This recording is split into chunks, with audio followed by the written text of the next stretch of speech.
बिस्मिल्लाहिर्रहमानिर्रहीम। अस्सलाम वालेकुम स्टूडेंट्स, कैसे हैं आप? उम्मीद है कि आप सब खैरियत से होंगे। ओके बेटा, आज हम गज़ल नंबर 1 की तशरीह करेंगे। तशरीह करने से पहले मैं थोड़ा सा आपको इसका पैटर्न बताते चलूँ कि आपने तशरीह कैसे करनी है। गज़ल की तशरीह नज़म की तशरीह से बिल्कुल मुख्तलिफ होती है। नज़म में कोई वाक़या या मंज़र बयान किया जाता है, जबकि गज़ल में शायर अपने जज्बात और एहसासात को पेश करता है। इसलिए गज़ल की तशरीह के लिए ज़रूरी है कि पहले शायर के जज्बात और एहसासात को समझा जाए। तमाम इंसानों के जज्बात करीब करीब यकसां होते हैं और एक कामयाब शायर इन्हीं जज्बात इंसानी को बेहतरीन तर्जुमानी, यानी इंसान के जो जज्बात होते हैं उसकी बेहतरीन तर्जुमानी करता है। बकौल गालिब, देखना तकरीर की लज्जत के जो इसने कहा, मैंने ये जाना कि गोया ये भी मेरे दिल में है।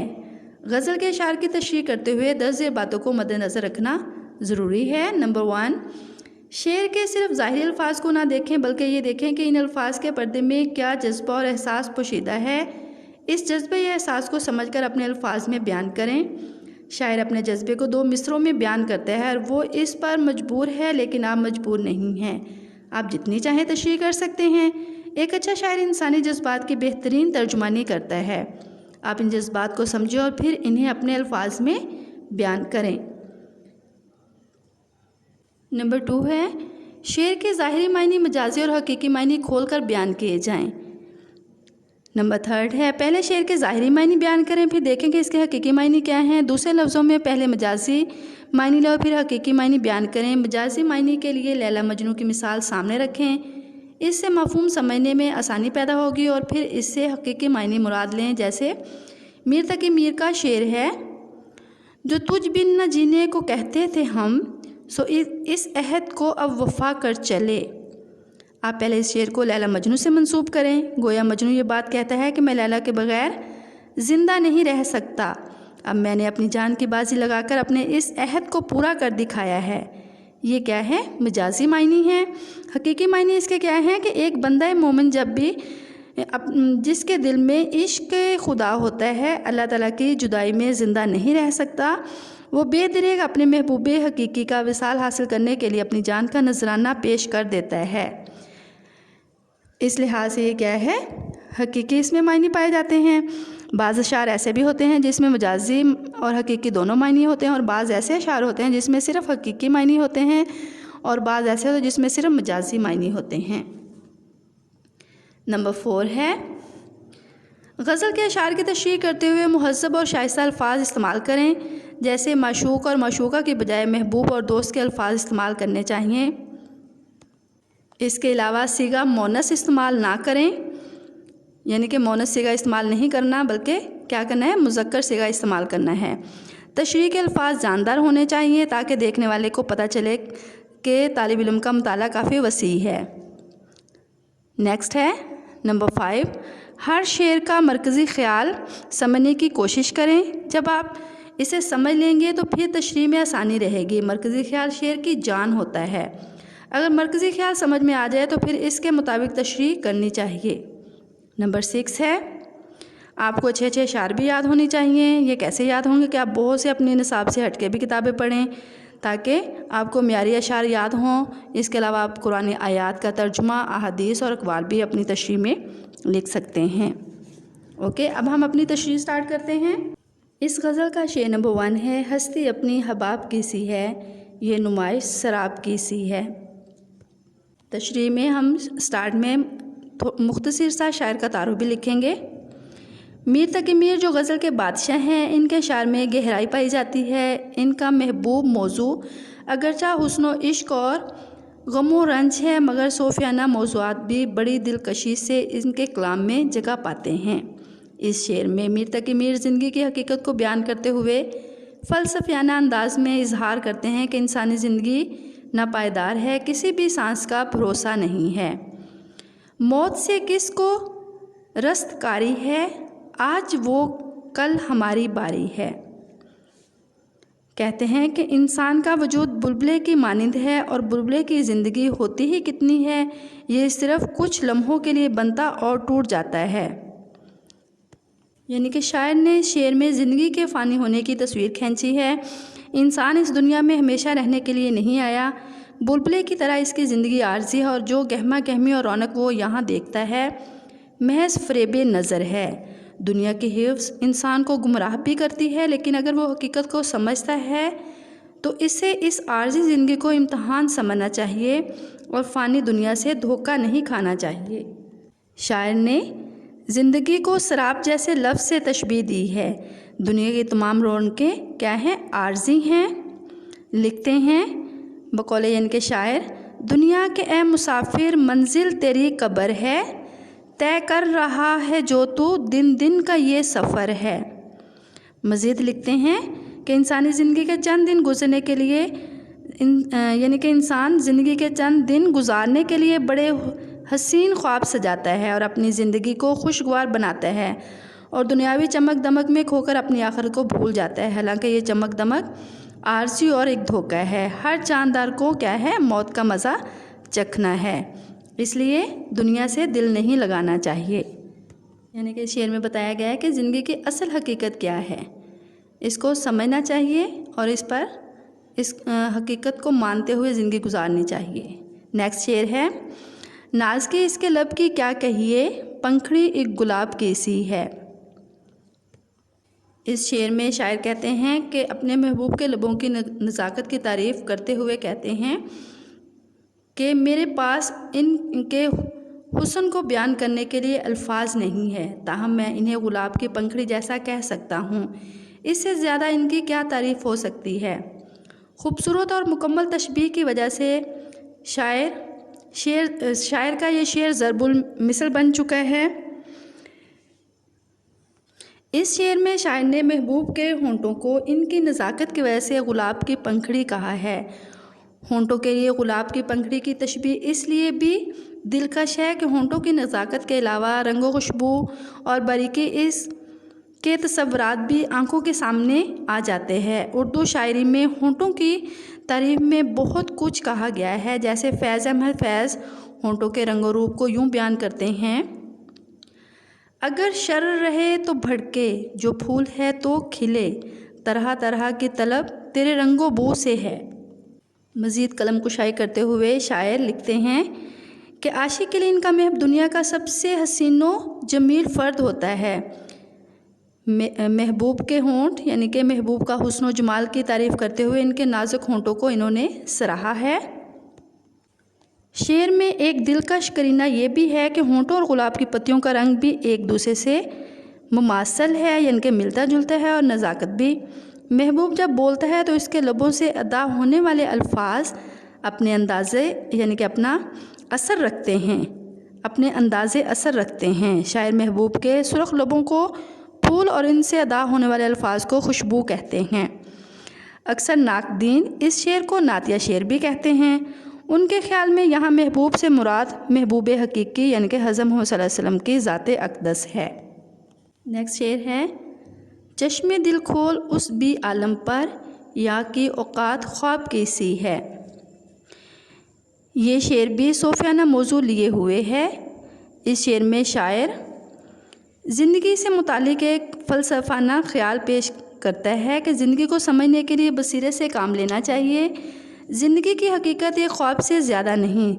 जैसे इंसान नींद के आलम में ख्वाब देखता है, धुंधली धुंधली तस्वीरें इसके सामने आती हैं, लेकिन बेदार होते ही सब जो है चीज़ें फ़रेब साबित होती हैं। इस तरह इंसान की ज़िंदगी में भी सुकून व सबात नहीं, सब कुछ आर्जी और फ़रेब है। इसलिए इंसान का अव्वलीन फ़र्ज़ ये ही है कि वो दूसरी दुनिया का समा फ़राहम करे और इस दुनिया को नींद से ज़्यादा अहमियत ना दे।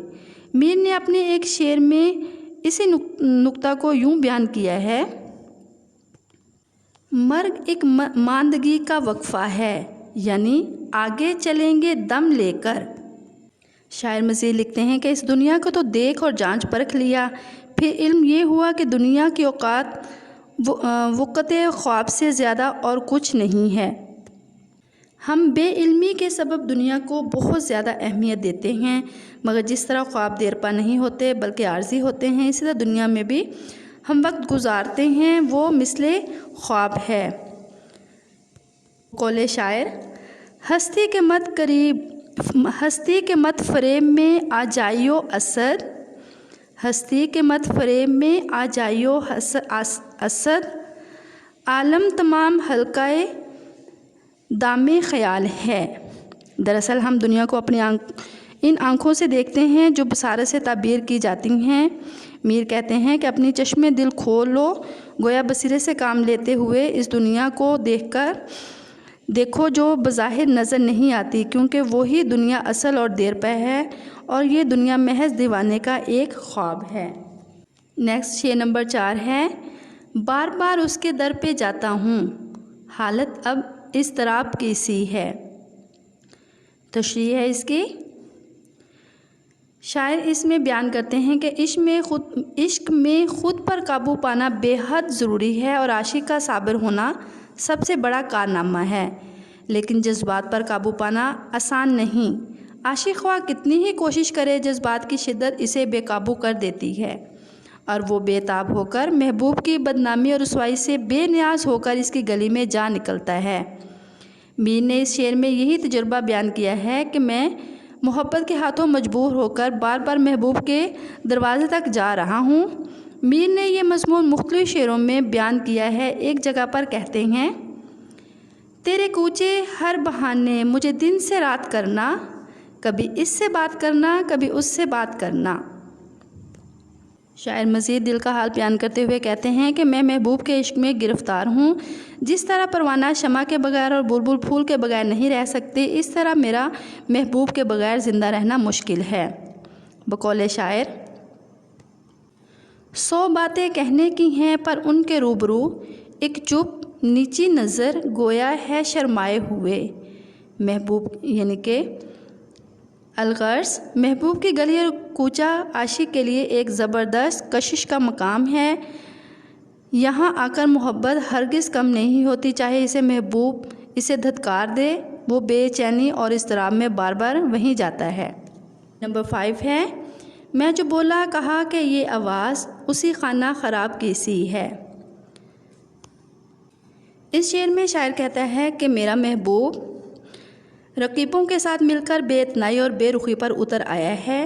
وہ مجھے اپنے سامنے دیکھنا تو دور میری آواز سننا تک گوارا نہیں کرتا، جبکہ میں محبوب کے بغیر ایک لمحہ بھی نہیں رہ سکتا۔ مرزا غالب نے یوں بیان کیا ہے، عاشقی میر طلب تمنا بے تاب، دل کا کیا رنگ کروں خون جگر ہونے تک۔ عاشق اپنے عشق کے ہاتھوں اتنی ذلتیں اور تکلیفیں اٹھا چکا ہے، مگر محبوب پر اس کا کوئی اثر نہیں ہوتا۔ جسمانی اور روحانی تکلیفیں سہ سہ کر محبوب کا یہ عالم ہو گیا ہے کہ وہ سوکھ کر کانٹا بن چکا ہے، اس کے حلق سے آواز تک نہیں نکلتی۔ اسی عالم میں جب وہ محبوب کا در یعنی کہ دروازہ کھٹکھٹاتا ہے اور استفسار پر اپنی زبان کھولتا ہے تو اس کا محبوب اس نقاہت زدہ آواز کو بڑی مشکل سے پہچانتا ہے اور کہتا ہے کہ یہ آواز اسی خانہ خراب کی لگتی ہے۔ وہ خانہ خراب پھر دوبارہ سے میرے در پر بھیک مانگنے آ گیا ہے۔ گویا محبوب اپنے عاشق کو برباد ویران سمجھتا ہے، اسی لیے وہ اس سے ملنا پسند یہ چاہتا ہے اور وہ اس کا محبوب سے ملنا نہیں چاہتا۔ اس شعر میں شاعر کہتا ہے کہ میر کا دل سوز عشق میں جل گیا ہے۔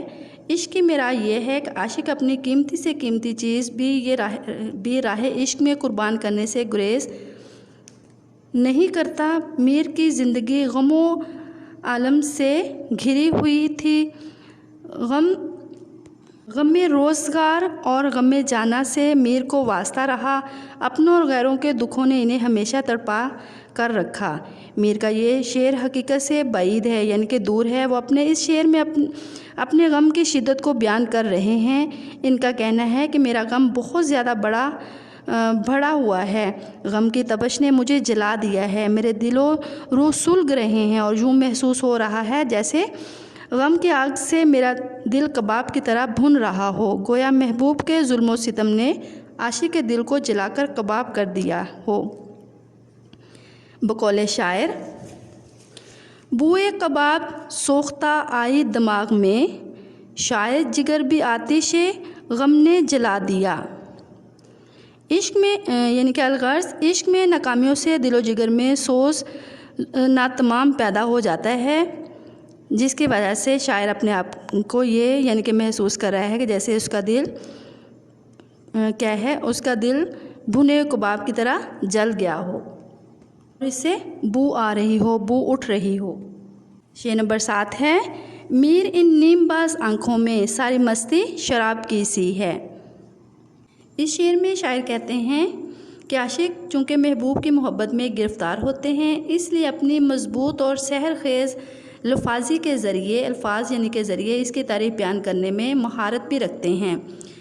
کبھی خمدار زلفوں کا ذکر چھیڑتے ہیں تو کبھی محبوب کے قد کو سرو سے تشبیہ دیتے ہیں۔ غزل کے اس مقطع میں شاعر اپنے محبوب کی آنکھوں کی سحر بیانی کا ذکر چھیڑتے ہوئے کہتے ہیں کہ میں اپنے محبوب کی محبت میں ایسے ہی گرفتار نہیں ہوا بلکہ وہ بہت سی صفات کا مالک ہے۔ میرے محبوب کی آنکھیں تلاطم خیز سمندر کی مانند ہے جو ہر دیکھنے والے کو اپنے اندر جذب کر لیتی ہیں۔ اس کی مست آنکھیں دیکھ کر ایسا لگتا ہے کہ میں اس میں ساری مستی یعنی کہ اس میں جو ساری مستی ہے وہ شراب کی ہے۔ ان آنکھوں کو دیکھ کر ہی عاشق کیا ہے، مست ہو جاتا ہے۔ بقول شاعر، ان کی آنکھیں یہ کہتی پھرتی ہیں لوگ ناحق شراب پیتے ہیں۔ الغرض، اس میں شاعر نے اپنے محبوب کی آدھ کھلی آنکھوں کی تصویر بہت خوبصورت پیش کی ہے۔ یوں تو محبوب کی آنکھیں ہمیشہ خوبصورت نظر آتی ہیں، لیکن نیند کے خمار کی وجہ سے جب اس کی آنکھیں نیم باں ہوتی ہیں تو اس کا اثر بے حد بڑھ جاتا ہے۔ آنکھوں پر جھکی ہوئی پلکیں عاشق کو محصور کر دیتی ہیں اور یوں لگتا ہے جیسے محبوب نے شراب پی رکھی ہو۔ یہ تھی اس غزل کی مکمل تشریح۔ اب اس کی شعر نمبر 3 کی تشریح جو کہ پیٹرن کے طور پر کی ہوئی ہے، آپ اس کو دیکھیں۔ آپ نے اس طرح تشریح کرنی ہے اور اس پیٹرن کو آپ نے فالو کرنا ہے۔ پہلے شعر لکھنا ہے، پھر حوالے میں لکھنا ہے غزل نمبر 1، شاعر کا نام، پھر میر تک میر لکھیں گے، اس کے آگے پھر لکھیں گے مفہوم۔ اپنے دل کی آنکھ کو دوسری دنیا کے لیے کھول کیونکہ یہاں تو خواب کی سی کیفیت ہے، پھر اس کی تشریح کریں گے۔ خدائے سخن میر تقی میر ایک قادر الکلام شاعر تھے۔ آپ کی غزلوں کے موضوعات میں غم، عشق، مجازی و حقیقی، عظمت، انسانیت اور فلاح انسانیت قابل ذکر ہے۔ تشریح طلب شعر میں صوفیانہ موضوع، یہاں سے دیکھیں میں نے تشریح کو اور اس کے تعارف کو کیا ہے ایک ہی لائن میں رکھا، الگ سے پیراگراف نہیں بنایا، آپ نے بھی ایسے ہی کرنا ہے۔ اوکے،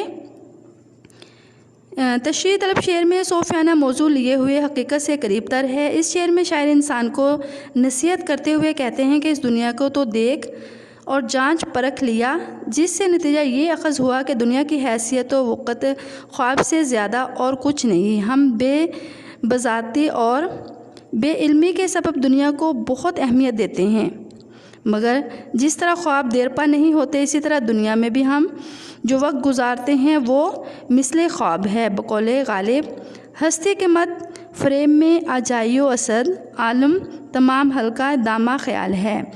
شاعر مزید قلم کشائی کرتے ہوئے لکھتے ہیں کہ انسانی زندگی بھی خواب کے سوا کچھ نہیں ہے اور غافل انسان کو اس کا احساس تک نہیں ہوتا جب وہ موت کے آغوش میں جا رہا ہوتا ہے۔ اس لیے شاعر کہتا ہے کہ اپنے دل کی آنکھ کھولو، گویا بصیرت سے کام لیتے ہوئے اس دنیا آخرت کو دیکھ جو بظاہر نظر نہیں آتی، کیونکہ وہی دنیا اصل اور دیر پا ہمیشہ کے لیے رہنے والی ہے اور یہ دنیا محض دیوانے کا ایک خواب ہے۔ باقی اس کے ساتھ ہے، یہ تھی اس کی تشریح، اور اس کے ساتھ میں نے اسی شعر کے کچھ مزید اشعار، اضافی اشعار لکھے ہیں، اس کو بھی آپ اس میں ایڈ کر سکتے ہیں۔ اوکے، اس پیٹرن کو فالو کرتے ہوئے اپنی تشریح آپ نے یاد بھی کرنی ہے اور جب اپنے لکھنی ہے تو اس طرح لکھنی ہے۔ اوکے، اللہ حافظ، بیسٹ آف لک۔